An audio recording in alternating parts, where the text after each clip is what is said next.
You are looking at Julian's pronunciation guide, where we look at how to pronounce better some of the most mispronounced words in the world, like this other curious word. But how do you say what you're looking for today?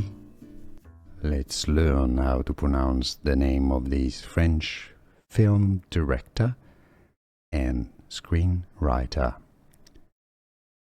Belgian-born, French.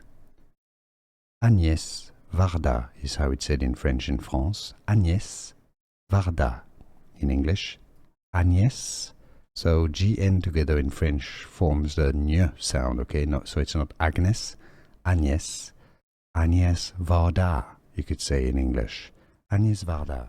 Here are more videos on how to pronounce more confusing words and names too many mispronounced. Like this video if you found it useful. I appreciate your support. I'll see you soon and thanks for watching.